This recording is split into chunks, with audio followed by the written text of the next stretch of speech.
All right, guys, welcome to the latest episode of Blood Money. Today we have a very special guest, Scott Bryson. How you doing, sir? Hey, good, Vim. How are you? Good to have you on Blood Money, brother.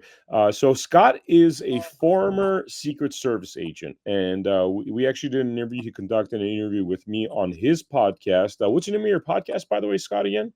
Yeah, it's Scott Bryson, Beyond the Service.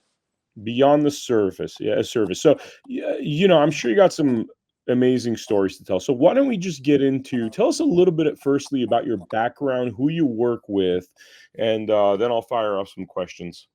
Yeah, sure. I'm from North Carolina. You could probably tell by the way I sound. Lived all over the world, but I never lost my accent. Went to school at Appalachian State University in Boone, North Carolina. Played football up there for a few years. Kind of got tired of getting beat up, so I gave that up because I know it wasn't good enough to go pro. Uh, got into law enforcement after I graduated from high school. I was a city police officer for 2 years. Then I went to the Secret Service for 25 years. And I'm still in law enforcement now, but I'm not at liberty to say where I work, which is totally fine. I've been a cop, active duty cop for like 30 years. Secret Service career started in 1997. I was stationed in the Charlotte field office. After some time there, about 5 years and some change, I got transferred to D.C., where I was on Presidential Protective Division with George W. Bush. Did that for right at 6 years. 3 of those years, I was on the counter assault team, which is basically a Secret Service version of a SWAT team, I guess is about the best way to describe it. From there, I had the privilege of going and serving overseas. I lived in London, England for 3.5 years. Came back to DC, spent 4.5 years in our surveillance unit, which I really enjoyed. And then from there, I got promoted, went back to the president's detail. This time, Trump was in office.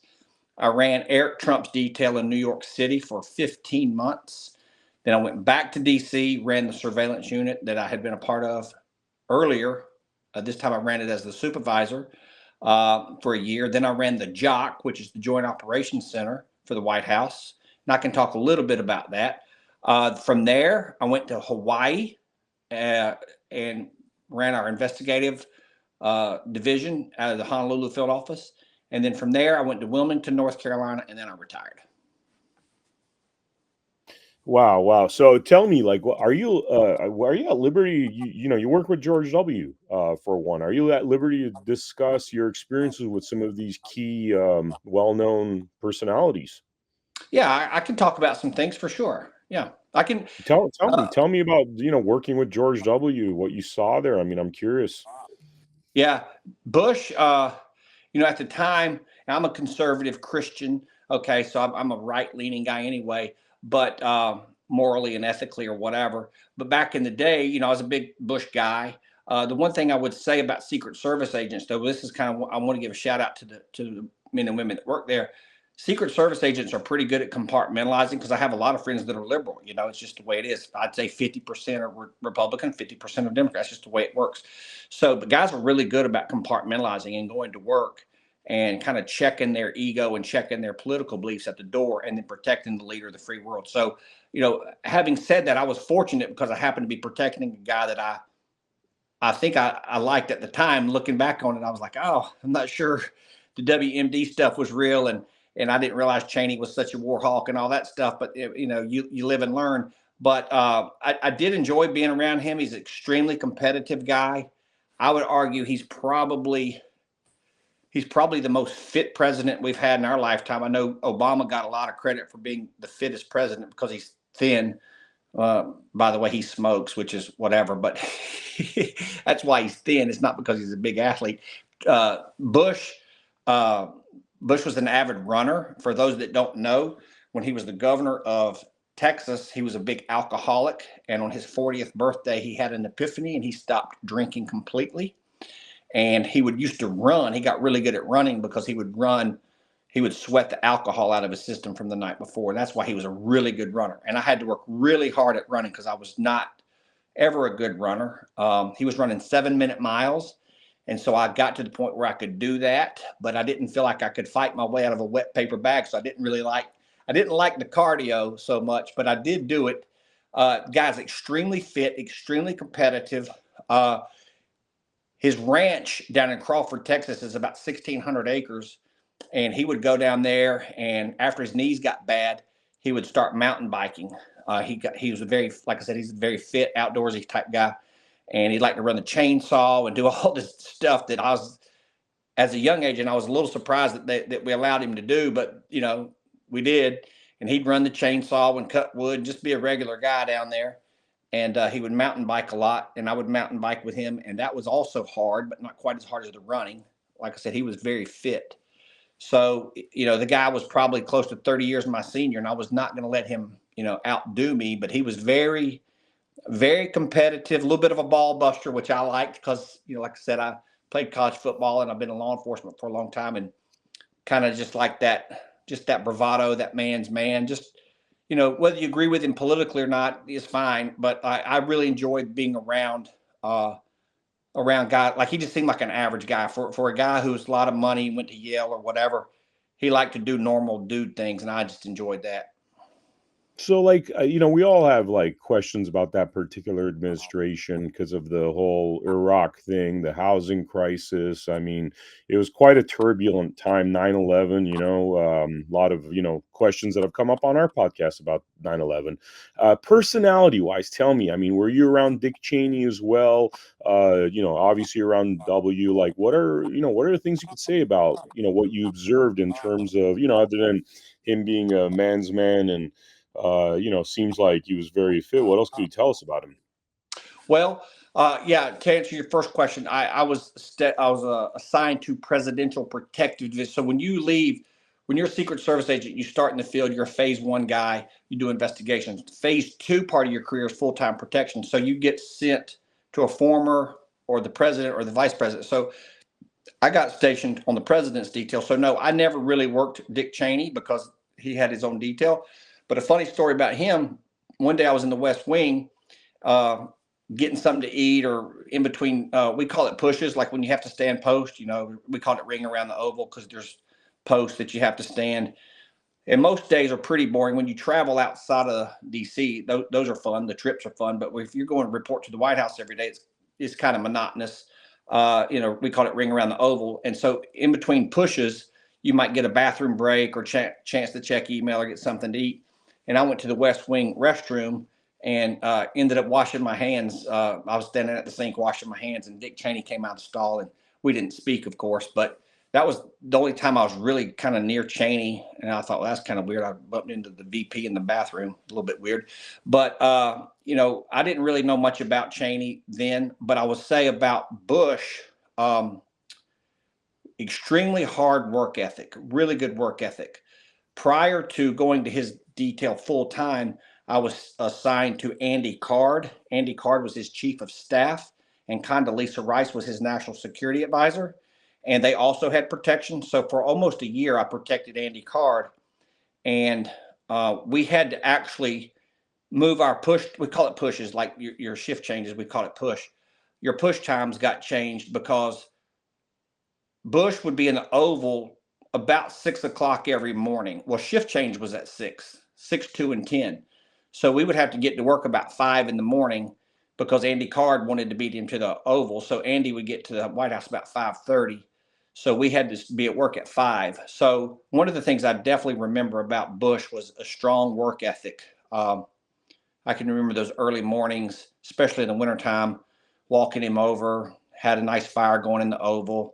Um, just some really good memories of interacting with him early in the morning. Of course, as the day unfolded, he got busy doing his thing, and we weren't in there with him. But never really heard any, classified conversations. I was not I'm sure the limousine drivers probably heard more than I did, in the detail leader. But I was on the counter assault team, so I was in a different capacity most of that time. So I didn't hear any like top secret conversations. But I was standing outside the Oval one day when the Delta guys came in. They brought him, I think it was Saddam Hussein's. Was it a Glock?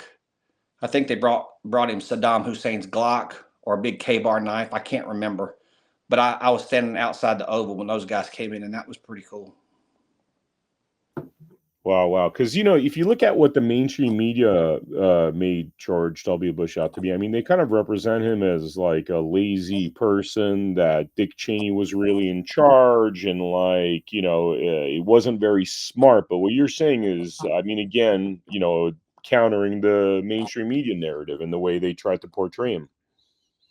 Yeah, I mean, he's obviously Yale educated or whatever, but he's a Texas guy. And I think a lot of times I've experienced this too, and I might have a soft spot in my heart for him a little bit, just because I think people judge a book by its cover a lot of the times. And we do have snafus, and people, look at Biden, God love him. I mean, he couldn't even get out a sentence without tripping over himself. But like, and Dan Quayle, of course, got a bad rap for not knowing how to spell potato. But I mean, George Bush, it might sound a little funny because he's from Texas, but the guy, as far as I could tell, he was super smart. And whether he was the smartest guy in the room or not didn't matter, because you were not going to outwork him. The guy has a tremendous work ethic. Wow, that's pretty cool. So tell me, after that, who'd you work with? So, like I said, I spent 6 years with Bush. 3 of those years, I was in a suit and tie, clean shaven, going to work every day. It's called working the shift. So, traveling with him on Air Force One and all that fun stuff, the stuff you see in the movies. They don't show the midnights and the stairwells, they show the sexy stuff. But that was fun traveling. I always liked going on the road. Air Force One, that's not a bad way to travel. One of the things I never got tired of doing was getting on the helicopter uh, when he would go to Andrews. And if it was a good weather call, which it was most of the time, you would fly from, you wouldn't motorcade, you would take the helicopters. So that flight never got old, coming across the Washington Mall there, flying by the Washington Monument, coming across the Capitol. I mean, I did that several times, and I kind of got chills every time I did it. You're flying in the most restricted airspace in America in a helicopter with the leader of the free world in the other helicopter. It's kind of a shell game, in case Hmm. someone's trying to shoot you down with a missile. They didn't know which one he was in. Hopefully, thankfully, Hmm. we never got shot at. But I mean, it was just that flight never got old. That was all. I was always enjoyed that. You were saying something. You said midnight in the stairwell. Tell me, what does that mean? Midnight, like the midnight in the stairwell stuff. Yeah. So especially like, well, protection's a full time gig, 24/7, 365. If a holiday exists, I've missed it, right? And that's just military is the same way, police the same thing. But it's a machine that never stops. You're protecting the leader of the free world in my case, or the VP, or the first or second family, whoever. So it's an assignment that doesn't stop. It's around the clock. And so what I was saying is, like, these movies are always showing the high speed, low drag stuff. But guess what? There's somebody somewhere standing in a stairwell at 3 in the morning, trying to stay awake. And I can remember many times doing that when I was on the counter assault team, when I was with my guys in a hotel somewhere, perhaps, or even in the White House, uh, just trying to stay awake, trying to fight the sleep monkey, 3 or 4 o'clock in the morning. It gets tough to stay awake. That's all I meant. Is there so tell me a little bit about like anything dangerous, hairy situations, or was it pretty standard? I mean, was it pretty calm and peaceful? Well, you want boring, right? So you definitely want boring, even though it makes for a long shift. But boring is good because you're not getting attacked. But I would say that when I was on the counter assault, well, let's see here. I've been to Afghanistan twice. Once on the counter assault team, I went with First Lady Laura Bush, and I got to work with SEAL Team 3. I think it was 3 or 8. I can't remember. Sorry, guys. But I worked with SEAL Team over there, and that was, I'd never been in the military, and I'd never been in a combat zone, so that was a little. I enjoyed it, but it got my attention. The hair on my neck stood up a couple times, but I felt really safe because I was with my guys and I was with the SEAL team. Didn't really feel, super scared. I mean, I was nervous, but I don't think I was super scared because we weren't, being shot at. But I felt comfortable because I was with a bunch of competent people. I will tell you, it was a little nerve wracking though. But I will tell you that the scaredest I've ever been, which is going to sound crazy because I've been to Afghanistan twice. The second time I went to Afghanistan, I went as a shift guy. It was during Bush's farewell tour in December of '08 when he got the shoes thrown at him in the press conference in was it Baghdad or somewhere over in Iraq? I I believe was that in, was Baghdad. Yeah, yeah, Baghdad. I was in Afghanistan. So he was supposed to come to Afghanistan first and then hit Iraq, but they flipped it for some reason, and he had the shoes and stuff thrown at him, which I will tell a funny story about that in a second. But to answer your question, I was doing Karzai's Palace. I was the site agent for Karzai's Palace. And I was in country for like a week before we told. We were at a CIA compound in Kabul, and before we even told the Afghani people that we were there. And then I got dropped off alone over at Karzai's Palace. I had 24 hours to put together a security plan. And of course, everybody over there had an AK-47, and all I had was my stupid pistol. But GRS was my QRF. So people don't know, GRS is the Global Response Staff. That's the guys you probably saw in the movie 13 Hours. That was my QRF. So that made me feel good because I had their radio. But it was a little unnerving to be in Afghanistan, kind of alone, surrounded by dudes with AKs. And again, a little bit of a novice, not being in the military. It's, I hate to say it, but like, I didn't really trust anybody. I mean, you don't know who's good and who's bad. They're all wearing army fatigues and everybody's carrying an AK. And I just was hoping they were all good guys. And it turned out they were, but you never know with that type of stuff. But what I wanted to say, I wanted to go back and tell you about the scariest thing I ever did, I think.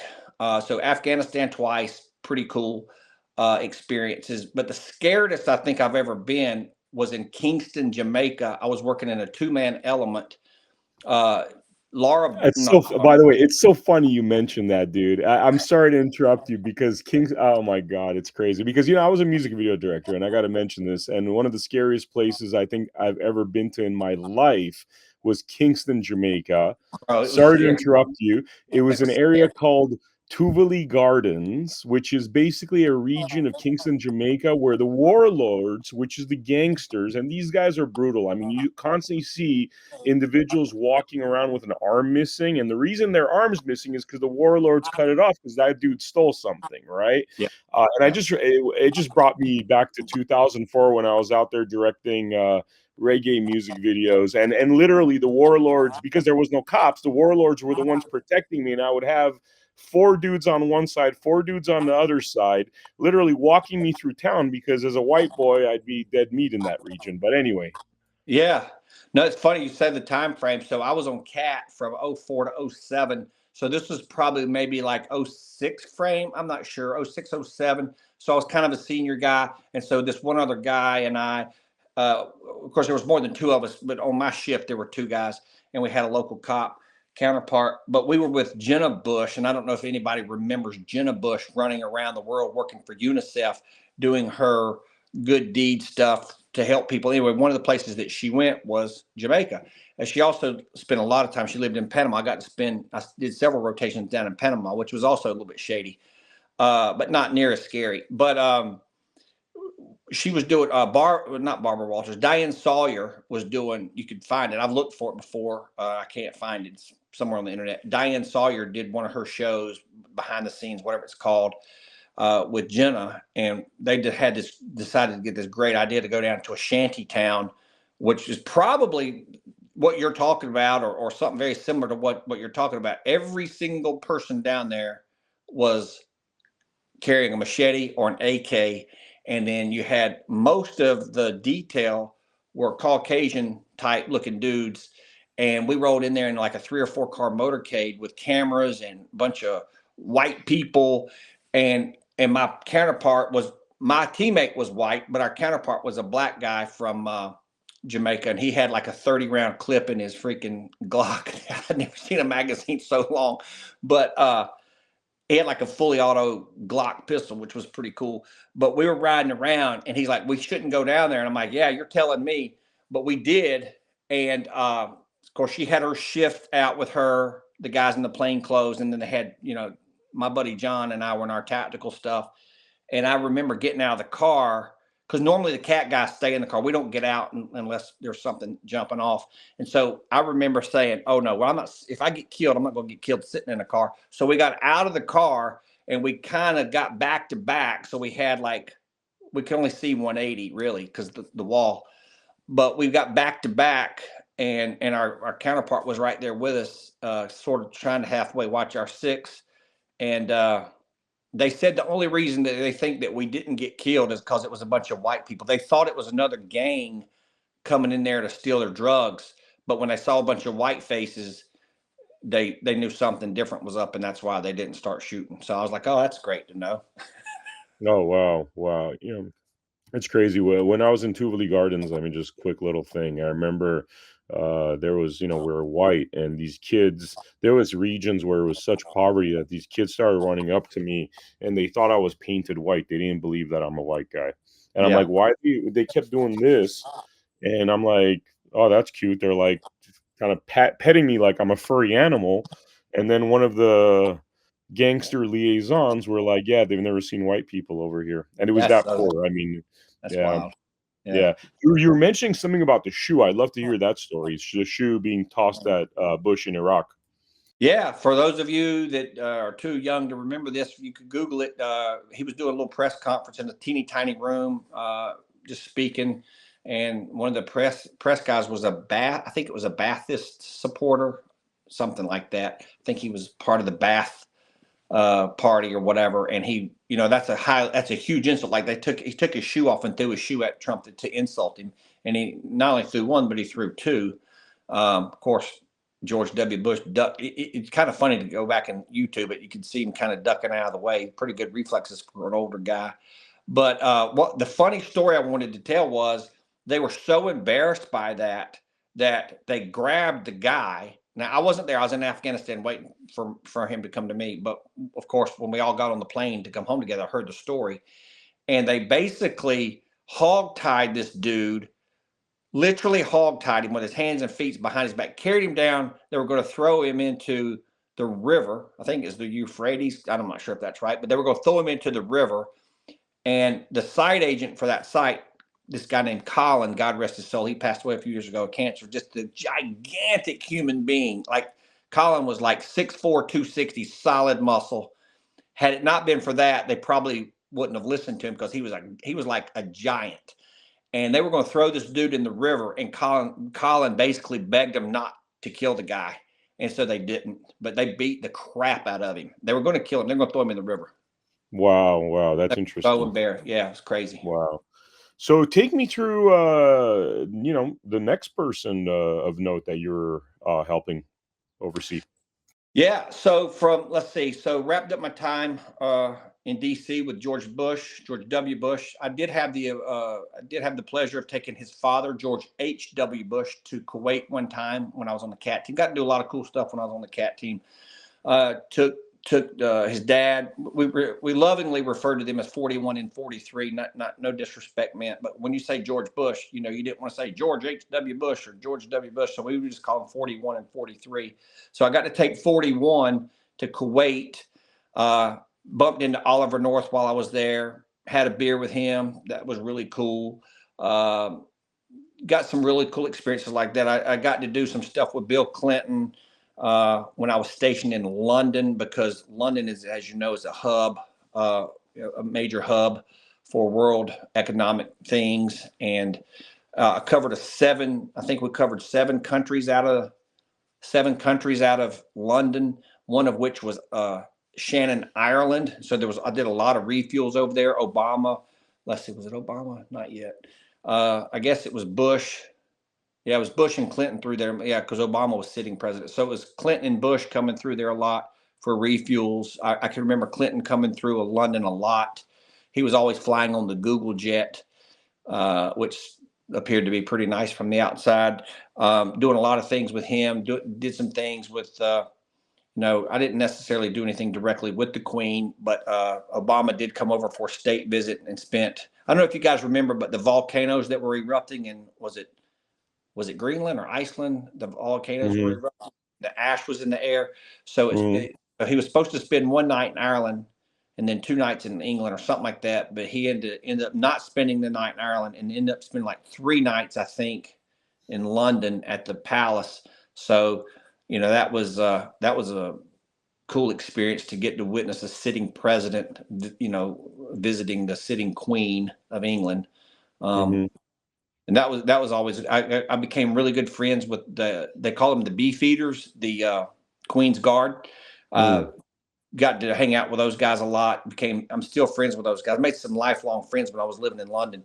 Would go down to the Tower of London and watched them do the ceremony of the keys. They still do the ceremony of the keys every single night. They even did it every single. I think they missed one night during World War II because something was on fire. But for hundreds of years they've done the ceremony of the keys because they used to legitimately lock up the tower at night, back hundreds of years ago, and used to get invited into their private pub and have some drinks and just salt of the earth people, man.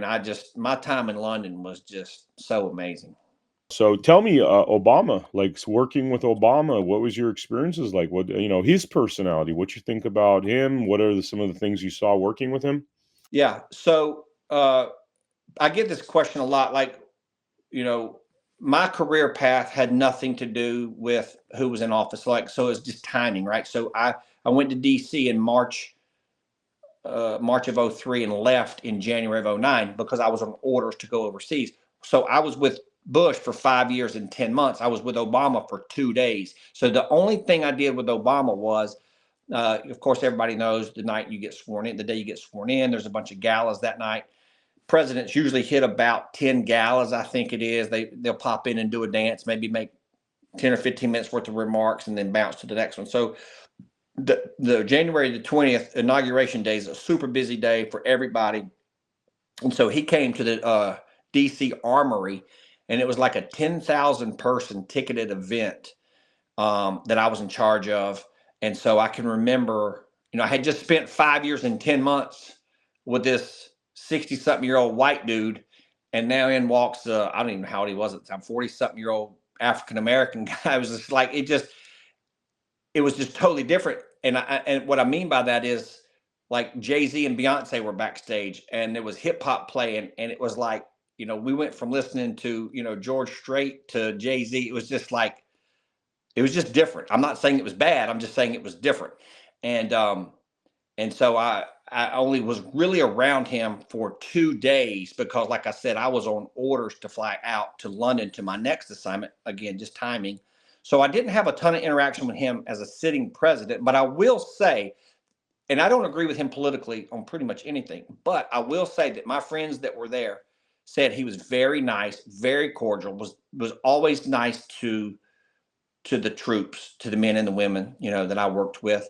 And I can attest to that because when I was years later assigned to the Honolulu field office, of course, he has a house. I don't know if you guys know, but he bought the old Magnum PI house from the TV show Magnum PI from the 80s.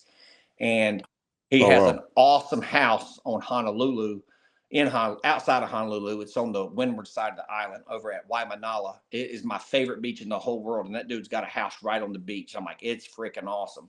So he would come over there for Christmas and stuff and play golf. And his house was under construction for a few years. And now I'm sure it's finished now, and they're living, they bounce around. But any interaction I had with him was like sort of limited because I was kind of like the field office supervisor. I would be in proximity, like, if he's putting, I'd be kind of standing near the green or whatever. But, I never said I can't sit here and say I had a conversation with the man because that would be the bridge too far. But I was near him and around him, never witnessed anything vulgar or, he was always a gentleman when I was around him. He just was. Now, can't say that about every protectee. uh, Mrs. Clinton was not the nicest for sure. I knew you're gonna bring this up, by the way, man. You know it's funny, every single person I've talked with that has had an interaction, I've heard, and they can't talk And too I'm not going to much, say but, much. uh, I've She re was not. I've rarely heard I've rarely heard a positive word, but anyway, go right ahead. I don't want to say. Listen, man. There's no point in, there's no reason to beat a dead horse. And I wasn't with her on a daily basis, so I can't speak. Now, if I had witnessed things, I would be more than happy to. Look, I call balls and strikes. That's what I say on my podcast. We call balls and strikes. I have no problem doing that. I never witnessed anything bad with Obama. I never witnessed anything bad with Bush. I really never witnessed anything crazy with Clinton. Clinton is like a gregarious guy. I mean, he's larger than life. And when he walks in the room, you can just feel the energy. That dude exudes energy, right? So, but Hillary, not super friendly, whatever. We were the help. it was very clear that we were the help, no problem. So I just tried to stay clear. I don't want to beat her up, but everybody knows. I mean, you're talking about like just what I've heard. Let me tell you what I've heard, and tell me if this is similar. Just like vulgar, kind of like snappy, rude, very cursy. I mean, is this Yeah, like in the right yeah. ballpark? Why are you going this way? Why are you turning? And it didn't Mhm. happen to me because again, it's he said, she said, like it's third person. But like I have friends that were on her details, but especially I was such a young agent when they were in office. I can't speak to anything other than the rumors that I've heard about her getting mad at him and throwing the clock at him and whatever with the Mm. Lewinsky stuff. I wasn't there for that. I was in the Charlotte field office. I was a young guy, but I can my stories, mostly around them as former president, and mostly it's hearsay from buddies of mine that were stationed up there with them in Chappaqua. Just little things like being real, you know, snippety or curt, whatever, however you want to say it. Just kind of rude, like why are you going this way? Don't you know this way's faster? Just stupid first world nonsense. It doesn't make a hill of beans, but just not not not like I would say up until Trump. When I protected Trump, of course, Eric and Laura are my favorite protectees of all time because I was their detail leader and I was with them every freaking day. I didn't watch, but I was standing outside the hospital room when Luke was born. So they're dear friends of mine that I still stay in touch with to this day. So Eric and Laura are my number one seed. Of course, I'm a big 47 guy too. But up until that point, Mrs. Bush, Laura Bush's 43's wife, was my favorite protectee because she was so sweet. I mean, she was a librarian, and she was just sweet and kind. And did you guys get something to eat? It's cold out here. Don't you need a coat? Just kind of just like a grandmother, like a young type grandmother, a mother figure, just a super nice lady. And let's just say that Mrs. Clinton was not Mrs. Bush. That's all. That's all. So, Michelle, did you have any? We didn't talk about Michelle Obama. Do you have any No, interaction with not her? really. I mean, a little bit. Like I said, my interactions with the Obamas was only like in a 2 year window when I was stationed in Honolulu because they would come over for like a month or so for Christmas, and I was mostly with him, because I was the field office supervisor, so I was with him doing golf or whatever. He would golf just about every day. I think about every day, and she would go on hikes and different Mhm. things. So there was a couple of times that when he wasn't doing stuff, he was at the house because no offense, but he's the priority, right? So if he was at the house, kind of locked down, I would have an opportunity to go with the guys that I was friends with on her detail and kind of catch up on old times and she would go on a hike or something like that, and that was always kind of nice. They're very outdoorsy type people too. A little bit different than Bush because Bush was out cutting wood and kind of being a almost like a farmer type. But they were very active, kayaking and on the water and hiking and playing golf. But I wasn't around her a ton. But when I was, I mean, I didn't have any real interaction with her because, like I said, she was with her girlfriends or whatever, and they were hiking and doing their thing, and we were just there in a working capacity. But no, I can't say anything negative. Uh, Again, if I had witnessed something, I would 100% spill the beans. But they were always professional to me. So, now we're in the Trump administration, and you're working with Don Jr. and Yep. So my butt. So I what? got I I was assigned to Eric Trump and my buddy Al Story, he was my first interviewee uh, on my podcast. Al Story, you might like to talk to him sometime. He's an awesome guy. Al was Don's detail leader, and I was Eric's detail leader. So Al and I worked together a lot at Trump Tower. We were on a TDY, temporary duty assignment up there for I think Al did about 2 years. I did 15 months with Eric and just salt to the earth, man. The thing I always said about it, I don't care if you like Trump. I don't care if you like Obama. I don't care who you like or who you don't like. But what I never could figure out is, when Obama was in office, I didn't care for his politics super much, right? But I didn't feel the need to tell everybody. But as soon as Trump got in, by God, everybody's letting you know how much they hate him. I'm like, dude, I don't. Why are you putting so much emphasis on this one guy? This guy doesn't really make or break my day. Sure, it's nice to have Trump back in the Oval versus Biden for sure, but Biden had dementia. Let's be honest. So I mean, whether you're a Democrat or Republican, I don't really care. But I just never could quite wrap my head around the venomous vitriol that people have for this guy. And I thought Trump derangement syndrome was just kind of a buzz phrase, but it's actually a real thing. I mean, we witnessed it last night on the what do you call it? The State of the Union.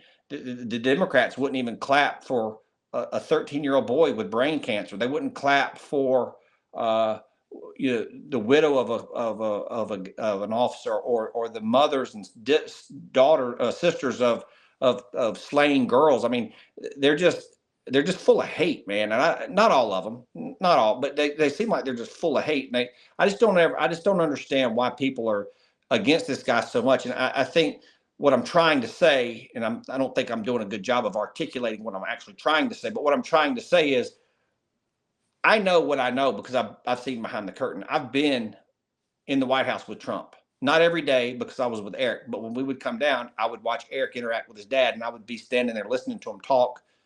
Obviously not trying to eavesdrop, but you're in the same freaking room. And the first time we went down there to the White House in early 2017, I think it was probably February. Yeah, probably February of 17, maybe March of 17. Eric was talking to his dad, and he's like, "I want to introduce you to my guy." Well, I had never been introduced to a president. I mean, that's like, yeah, I used to work Bush every day, but I didn't talk to the guy unless he talked to me, which he did some, but not much. He's trying to run the country, and I'm there to protect him. I'm not there to be friends with the guy. And it was just awkward because I wasn't sure if I was supposed to talk to him or not. And so I looked at my boss, and he gave me the nod like it was okay, because my protectee is trying to introduce me to the leader of the free world. And I'm scared to go talk to the guy because I don't want to get in trouble. And he's like, "Hey, Dad, this is my guy, Scott, blah, blah, blah." And then he couldn't have been nicer. He was like, "Hey, you going to take care of my boy?" And I said, "That's exactly what he said. You going to take care of my boy?" And I said, "Yes, sir, I am." He said, "Okay, he's a good man. Take care of him." And then we chit chat for a minute. I don't even really remember much of the conversation. I do remember him asking me if I was going to take care of his son, and I said yes. It was just a humbling moment, and that's the way what you see on cameras, what is off camera. Like, he's not putting on a show. Yeah, he's a little bit of a showman back in the day with his show that he had, the what do you call it, The Apprentice or whatever. I understand, a little bit of a showman then, but he loves our country. He loves his family. I think he loves the Lord. I hope he does. I think the Lord spared his life on July 13th for sure. So if he wasn't a Christian then, maybe he is now. I don't know. That's up to him and God. That ain't up to me. But uh, I just he's a patriot that loves his country, and he's trying to do the best that he knows how. And people just, no matter, he said it great last night. No matter what he does, they're not going to like him. He could cure cancer and they wouldn't like him. I just don't understand it. Yeah, yeah. So you work with Eric Trump, and then subsequent to that, you retired, or Yeah, so I worked with Eric. Awesome human being. Man, it's just an amazing human being. It's funny you say that because my interaction with him, because I used to go to Reawaken America quite a bit. I went to almost every single one the last 3 years or so. And I was kind of shocked because I remember one time, we met briefly, just, did a quick little interview. And I remember, we were kind of hanging out at the end of this hall, and there's another big hall that crosses over, kind of like a T shape, right? And he's passing through the hall. He stops, comes up to us, says, "What's up, guys? And you guys doing okay?" We're like, "Yeah, yeah." And then he's like, "Cool, man." And then he just walks off, and but the fact that he took the time to come and say hello to us, he always, like, I don't know, I always got this sense that he's how they say, like, the most unlikely people end up in positions of power, like, that don't want that power. I was like, wow, man, this guy actually, regardless of all that SNL crap where they try to make fun of him and all that and try to make him seem, not very smart and stuff, like, he was actually really smart, really charming. And I thought, man, this guy actually could one day be president. That's the vibe that I got just hanging out with him, because of his personality. So good. I'll brag on him to his face. I'm like, you're one of the nicest human beings I've ever met. And he's in the hospitality business, so I think it just comes natural to him. Now, I will say that his brother's not the same way. I like Don Jr. just fine too. So I'm not. I would. What I'm about to say, I've said to Don privately, so I'm not dogging him out. But one day I was in his office up there in Trump Tower, and we were talking about something, and I said, it's a good thing the service finally got something right, because I have Don's personality is very like mine. Like, we're very edgy. If it's in our brain, it's coming out of our mouth. So like Eric's very low key, cool and calm. Al is the same way. Al is a very low key guy. So they put opposing personalities together. So they put Al with Don and they put me with Eric, which was a good thing. And I said to Don one day, I said, it's a good thing that Al's your guy, not me. And because Al's personality is just laid back. And he said, yeah, I know, because I would fire you. And he was joking. And I said, no, you wouldn't, because I'd quit. he's very edgy. He's out there doing his thing. He's the older brother, but Mhm. it's like Eric is just a steady. Like, if they were football players, which neither one of them are, okay, but like if they were football players, Eric would be the quarterback and Don would be like a linebacker or a free safety, because he's a headhunter, right? Eric's just steady. Um, Mhm. both I like both guys a lot, but Eric is running that company, best I can tell, and just a good Wow. dude. Um, so Wow. So tell me, I mean, now that you're retired, how do you sum up your experience as a Secret Service? I mean, it almost is like a charmed life, going through those experiences and traveling the world and seeing so many presidents so closely. I mean, how do you sum all that up? yeah, I mean, I definitely feel like I've been blessed. Like I said, I was a police officer. I knew I wanted to get into Secret Service in college. I kind of had this epiphany that it's a long story for another time, but I decided I wanted to try to do something that not many people get to do. And so I did, and it worked out. And, I think for me, um, you know, the divorce rate's really high with the Secret Service. And so for me, um, my wife gets a ton of credit because she stayed home and kept the house in order. And I have 3 children; they're grown now, but she kept the home fires burning and she took care of the babies. And I could not have done that job without her. I want to make sure I give her credit, because man, she's a godly woman, and she kept us together. She kept it together. Also, my faith in God, I think, definitely played a role in my success. I think what did happen though is you get to do a lot and see a lot, and it becomes the unusual kind of becomes normal, and it's like not everybody reports to work at the White House every day. So after a while, you kind of become numb to it, and it's just really hard to move the needle. Like, once upon a time when I was growing up and before I was a Secret Service agent, like I would get, oh, I want to meet Michael Jordan, or ooh, Tom Cruise, or whatever. I'm just making up name, but like you get real excited about, oh, if you had a chance to go meet some dude. No disrespect, but like I don't get I don't get impressed much anymore. It's hard to impress me, as far as that kind of stuff goes. And I know I'm jaded because I got to do a lot and see a lot.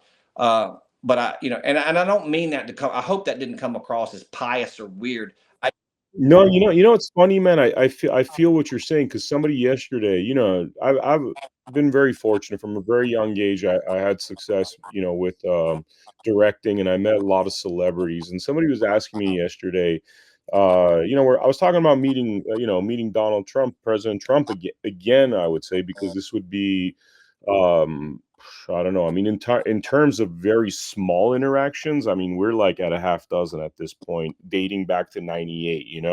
And they're asking me, "Would you be nervous if you saw him again?" And I said, I don't get nervous with celebrities, but maybe Donald Trump. But if it's Tom Cruise or anyone, just I grew up Yeah, around that. You know yeah, what I mean? I don't want to sound pious or arrogant or whatever. But when and what's the funny thing about a lot of these guys? I think treating them, and I'm talking about celebrities, people that have, fame, fortune, whatever.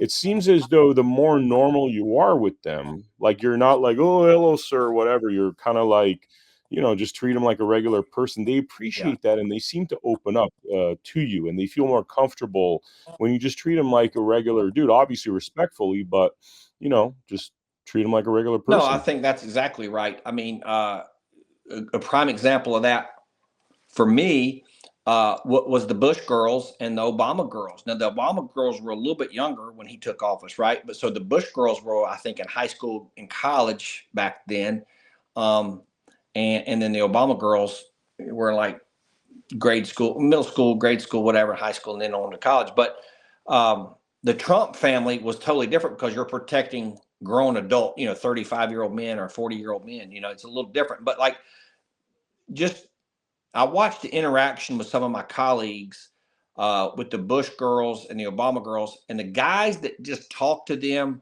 almost like an uncle, or they're not quite old enough to be their dad, but like, a big brother or an uncle, and just held them accountable and didn't kiss their ass. And, basically, hey, we're not doing that.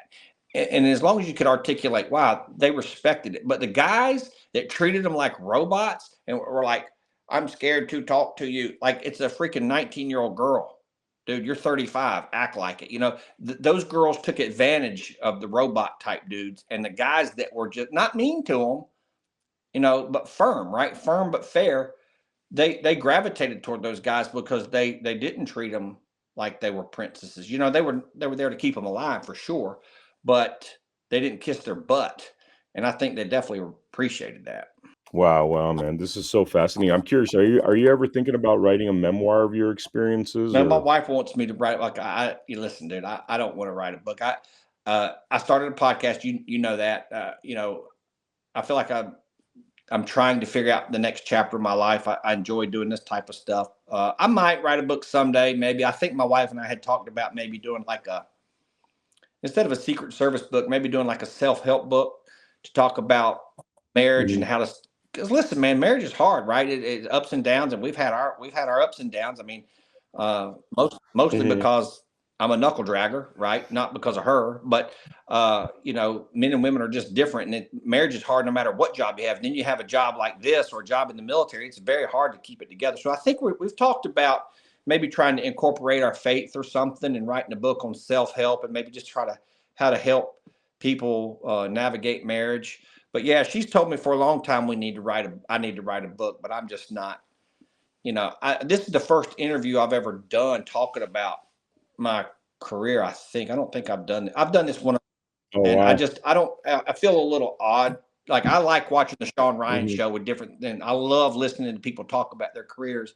It just feels a little weird to do it from my perspective because I just feel like it's, hey, look at me, and I don't like doing that, but Let me ask you, like, your podcast, what's your ultimate goal with it? What kind of stuff are you looking to cover in your podcast, just in yeah, general? that's a good question. I think I started off like for 25 years, I couldn't really say a whole lot because of the Hatch Act. I just couldn't get a lot of stuff off my chest. I went through the pandemic like everybody else. I'm not vaccinated. So I went through some turbulent times toward the end of my career where they tried to fire me because I wouldn't take the jab. So I just want to speak truth to power is kind of my mantra. I think kind of what I'm going for. And until I can kind of get my legs under me, it's sort of a combination of like the Bongino show where he talks about current events and politics, geopolitical stuff, and then like a Sean Ryan thing or like yours, like where you're interviewing people. I really just want to try to interview as many people as I can and just tell stories that I think people would be interested in.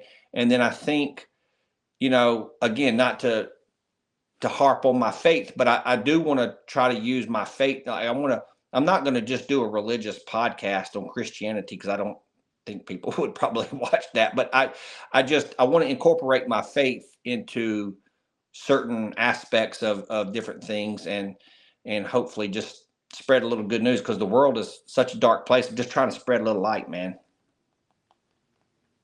You know what I thought was a really cool idea, which I think you were getting at in terms of a book, like a self-help book, is it sounds like your Christianity had a lot to do with it, and your wife as well, of keeping the family together through a challenging job you have. Is that, I mean, is that kind of on point with what you're looking to potentially Yeah, do? yeah, absolutely.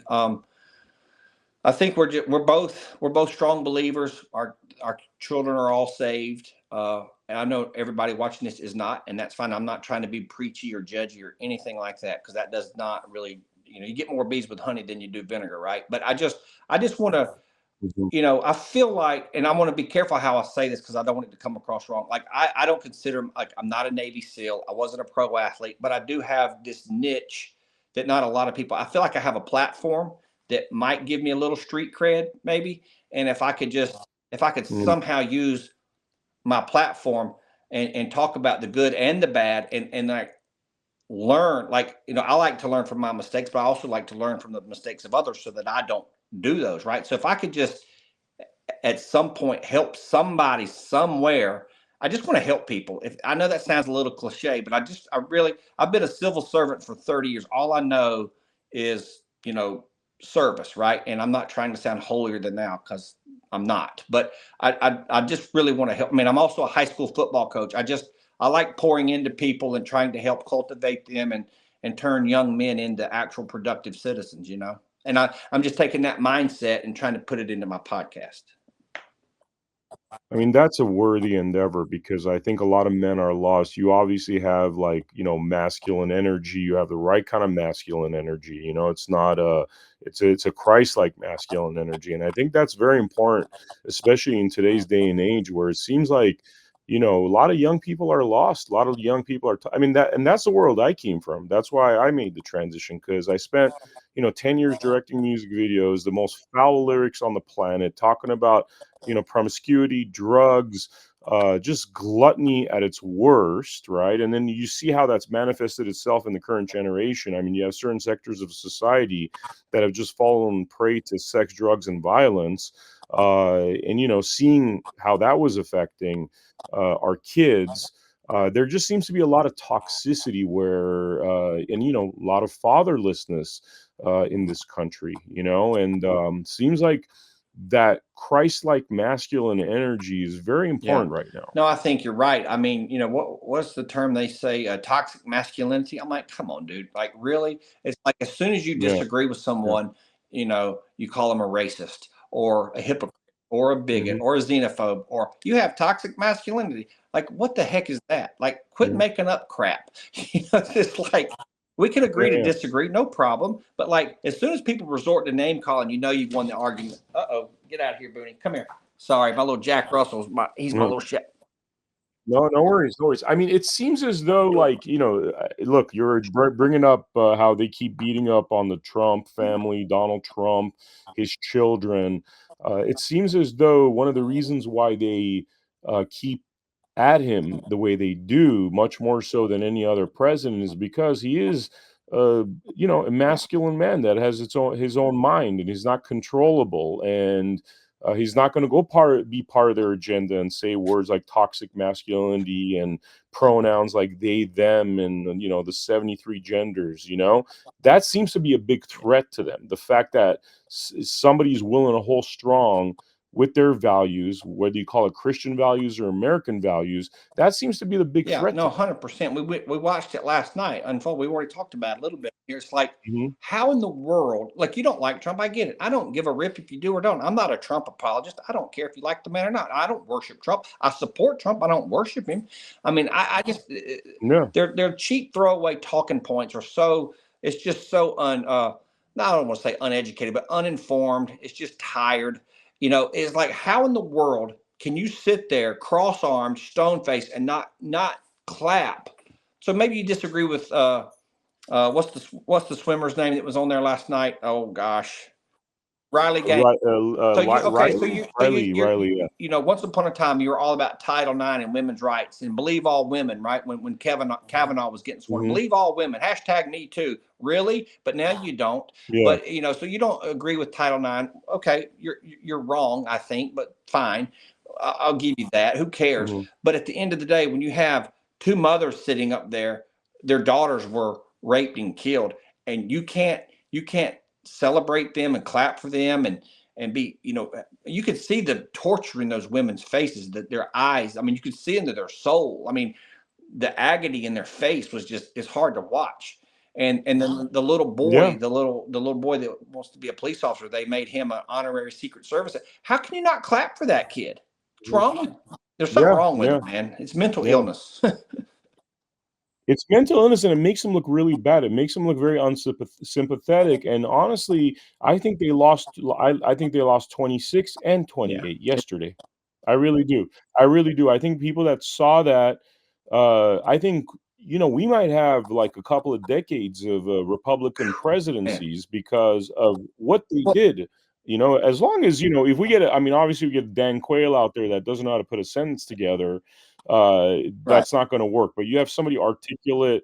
I mean, JD Vance, I mean, I like Trump, Oh, but, like, JD Vance is a poet the oh, way he knows how to use words and, like, in a very soft-spoken way, but yet masculine energy and, his eye the way I mean, just his, like, the way he looks at people and reacts yeah, is, like, I mean, that's meme-worthy yeah. stuff right there. It's like the adult in the No, it's room, you great, and know? I think it's nice to have a little younger blood in the room too, right? So it's like, we Mhm, talked about this on my podcast the other day. It's like I think there should be term limits for these congressmen and senators too. By the way, like mhm. maybe 8, 12. What, I don't care what the number is, but Yeah. like not 50 years, And I just think it's a refreshing to see. Like the other day when they had Zelensky in the Oval Office, like JD, I feel like JD's the one that got Trump fired up. JD was preaching a little bit, and he wasn't playing with Zelensky, Mhm. and then Trump got fired No. up. So it's like it's nice to see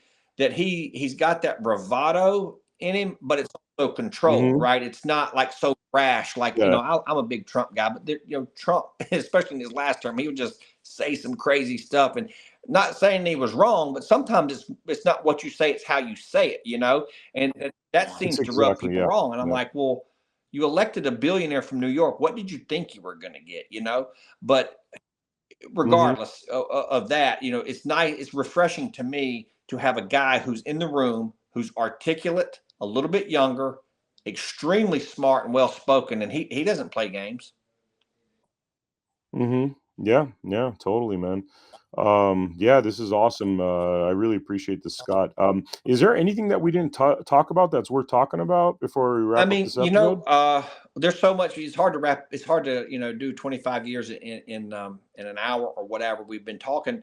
But I would like to just say that one of the things that the reason I left the service was you asked me what happened after the Trump detail. I was on PPD, sorry, Presidential Protective Division. Everything in the government's got acronyms. So I did 9 years of my 25 years on permanent protection, Presidential Protective Division, which was the highlight of my career. But I'm sure it also took years off of my life because it's extremely stressful. I mean, I hate to sound cliche, but it's like a zero fail mission. Of course, July 13th we didn't talk about, which is a complete debacle, and I felt like I had a gut. I mean, I'd been gone for 2 years, but I was like, God bless. I wish I would have been working. And we could talk about that some other time. And then, of course, Yeah, you know what? Actually, let us talk about that. Tell me about July yeah, it was 13th. bullshit, dude. I mean, it's like my wife's gonna be mad I said that. Sorry, sweetie. Um, I'm trying to work on my language. I've been doing a lot better, but you know, I ran our surveillance. Well, I was a part of our surveillance unit for 4.5 years, and I pretty much ran it for 2 of those years as basically as like an NCO. It's the best way I know how to describe the Secret Service. I was not officially a supervisor, but I had supervisor responsibility. So it's basically like an NCO, non-commissioned officer. And then so I had a lot of experience doing surveillance. Then I came back and ran it for a year as like basically an officer would do in the military. And they didn't have that asset. Now you have to also remember that a former president, doesn't get the assets that a sitting POTUS gets. Like POTUS gets the most, and we all know that. And then VP and blah blah blah. But Trump was not just a former president. Okay, this isn't like you know Jimmy Carter or Clinton or Bush that have been out of office for years. This guy's fresh out of office, and he's got a high threat level on him. Oh, and by the way, he's the candidate running for office. So in my humble opinion, and it's hard to get people to talk. I still am obviously friends with guys on the job. I've only been gone for just over 2 years. I'm still in touch with a lot of guys on the job. Nobody wants to say a whole lot, and I understand they're a little scared to talk. But I know what I know because I did the job.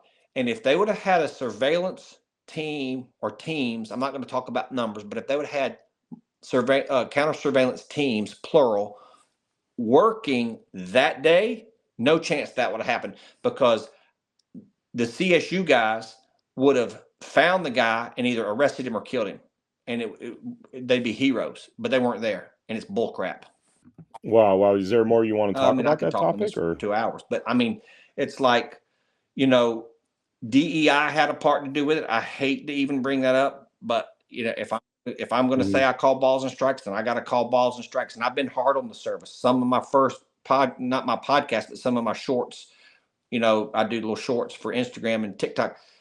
I was all over the Secret Service. I spent 25 years of my life. I gave 25 good years of my life to that profession, and it's hard to throw stones at an agency where I'm like, did I waste my whole life? And I'm like, no, I don't think so.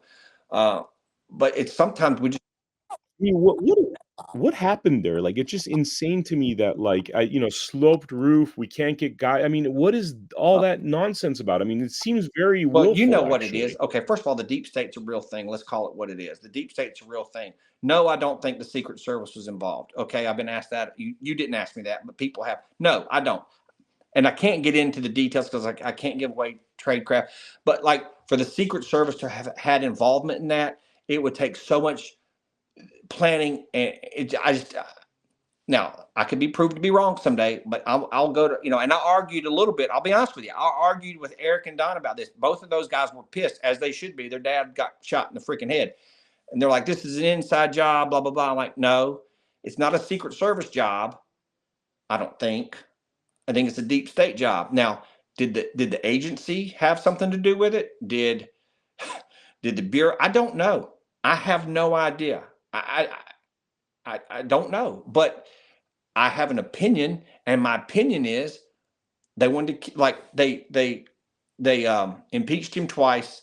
They indicted him. They raided his home. Mhm, Tucker Carlson said it. I was saying like I'm no Tucker Carlson, but I was screaming at the TV. They're gonna try to kill this guy. That's the next thing. They're gonna try to kill mhm, him.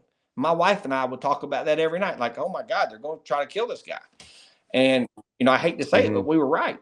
Sometimes you want to be wrong about this stuff. Yeah, But like the sloped roof and all that bull crap, that's Julie Pearson, who, by the way, was a supervisor on Biden's detail. She was a GS-15 on Biden's detail when he was the VP. So why do you think she got that job? She's not more, my 24-year-old's got more qualifications to do that job than she does. I mean, she got it because of DEI. Let's call it what it is. It's called nepotism. She was friends with Biden, and he wanted to say he put a woman in as Secret Service director.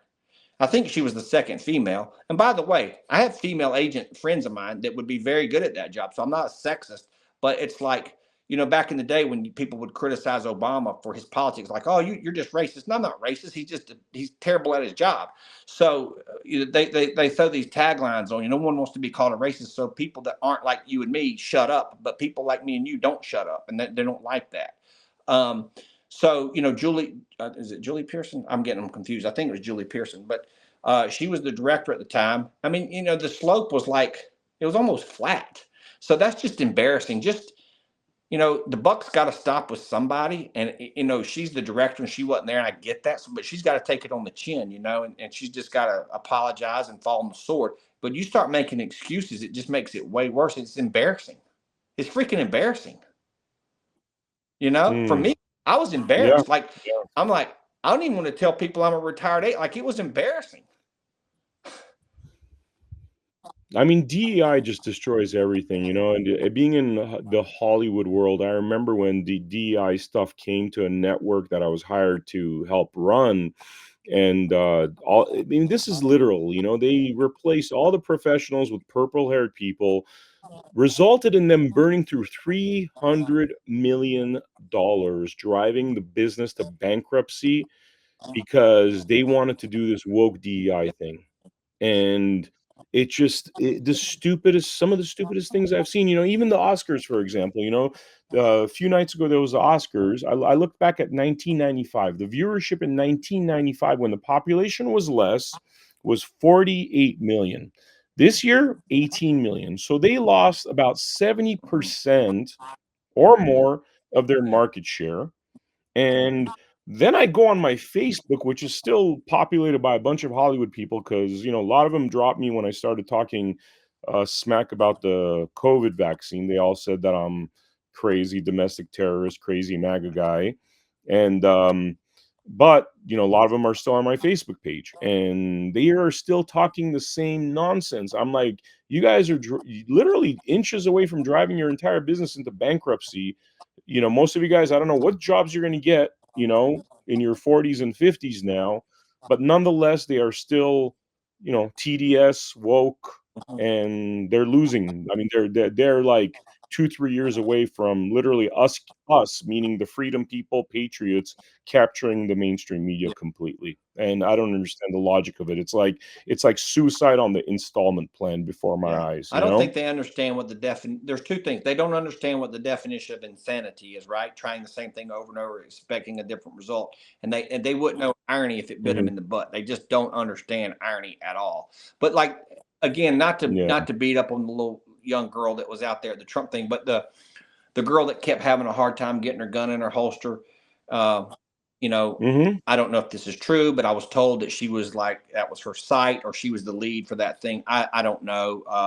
But I'm like, God, but I don't care if you're black or white, green or purple, man or woman. Are you capable? Like the standard is the standard. If you can meet the standard, like so, let's say you're Yeah. gonna go to Buds. Here's the standard for Buds. If Mhm. you're a dude, here's the standard. If you're a chick, here's the standard. You're not gonna do girl push-ups. You're gonna do push-ups. And if you can make it through Buds, then you can become a SEAL, even if you're a freaking woman, right? So it's like the standard has got to remain high. And I think what's happened is, for whatever reason, I don't, it's a head scratcher. It's like we have lowered, certain places haven't, but some places have, and the service is definitely guilty of it. Uh, Director Pearson, I think I want to make sure I'm saying the right one. I think it was Julie Pearson, said that she had a plan. This is before she, basically resigned. She wanted to have 30% of the workplace be females by 2030. I'm like, what? Okay, like, but that's a male, that's a predominantly male driven workforce, right? Law enforcement's predominantly male, right? And by the way, there's called a majority for a reason, and there's called a minority for a reason. Like there's just more white dudes that want to go do that than there are anything else. That doesn't mean it's wrong. It's numbers. That's why I love math. It's just a percentage. And why are you driving this train into the ground to try to hire 30? Like I have two sons and a daughter. My daughter's not interested in doing that job, but like I would push my sons toward it before I would push her. There's just certain, and it sounds sexist and it might rub people wrong, and I don't mean for it to, but like there's just certain jobs that are for certain people, and I don't mean that to be derogatory. Like I don't like if you're flying my airplane, do you think if I care if it's a woman flying the airplane or if she's black or white or gay or straight? I don't care. Does she know how to fly that freaking airplane? And if she does, then hey, let's go. If she doesn't, then I don't want to get on the plane. And I don't think that's asking too much. Yep. Yep. It's just common sense and It's logic, left it really. alone. And we've seen these companies where it's like planes going down, the chopper thing that Ugh, happened there with 67 people dying. I mean, it's just it's ridiculous, crazy. you know? And It's the literally only other killing thing I people. wanted to touch on really quickly, and I'm sorry, I don't mean to like belabor the point, but is the jab. I call myself a pure blood. It's kind of like a little in-house joke that we had at the Secret Service. My last office, my next to last office, I was in Hawaii. There were 20 of us there, and only two of us. I was a supervisor, and of course, supervisors have bosses too. And so my boss, the special agent in charge of the field office, was like, he was on me like white on rice, and I'm like, dude, I'm not an anti-vaxxer, so okay, let's just tap the brakes. Don't start calling me a bunch of names that aren't true. Okay, I'm not an anti-vaxxer. I just want more Mm, information because once I have it, I can't go back. I just wanted more information. And once they politicize it, that's when I kind of lost interest. I mean, like when Trump was in and he was doing his best to do Operation Warp Speed and try to help. That was the work. Like Harris was on TV and Biden were on TV saying, "I'll never take a Trump vaccine." As soon as they won, it was the best thing ever. And I'm like, once you guys politicized it, you lost me. It's like When you start trying to politicize science, I'm out. Yeah, and you're saying that they were basically, I mean, they were threatening you with losing Yeah, your I had, job. I mean, they said yeah, they weren't forcing anybody, but that's no, forcing people when you're threatening they're to lose, they're full of yeah, crap. I was a supervisory yeah. special agent. Okay, I was in the middle of the Pacific Ocean, and we from Hawaii covers like 51 or 52% of the globe. We cover everything from like I think it's Pakistan down to frickin' New Zealand. We have a huge area of responsibility, huge, right? The whole Pacific realm. I was not allowed to travel. The other supervisor that was my pay grade, GS 14, had retired. Okay, so that left one guy to cover everything because the two guys above me, they had different responsibilities. But as the mid-level supervisor, whatever, I was in charge of staffing all the protective visits throughout the whole AOR, and I was not allowed to travel because I wasn't vaccinated. And the same thing when I went back to Wilmington, I couldn't travel, and I had every Monday I had to take a freaking nose swab. I mean, it's just so. I mean, talk about just being I don't want to say persecuted because persecuted is too far. Like Christians and Jewish people have been persecuted. People have been persecuted, getting their heads cut off for their faith. That's persecution. I didn't experience persecution, but I did experience bias. And it was ridiculous. I had to take a nose swab every. I'm not sick. I have no symptoms. Why do I have to take a nose swab? And first of all, how do you? I just reported to this office. How do you know I'm not vaccinated?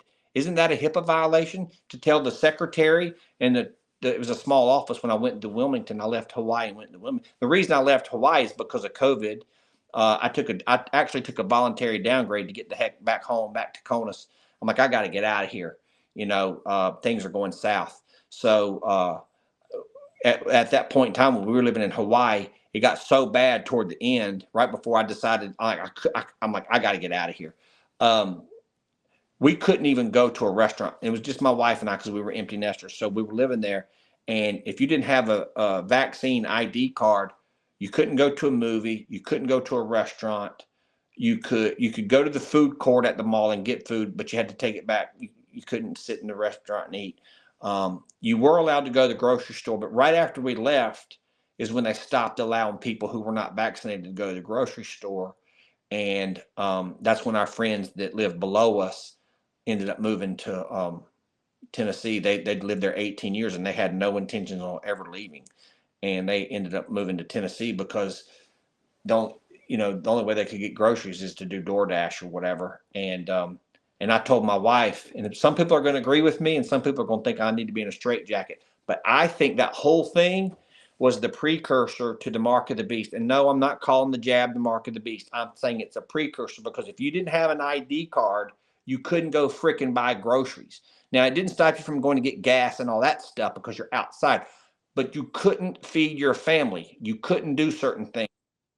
And that is Mhm. a precursor, my friends, to bending the knee. Okay. And I wouldn't bend the knee, and that pissed them off because I was in such the minority.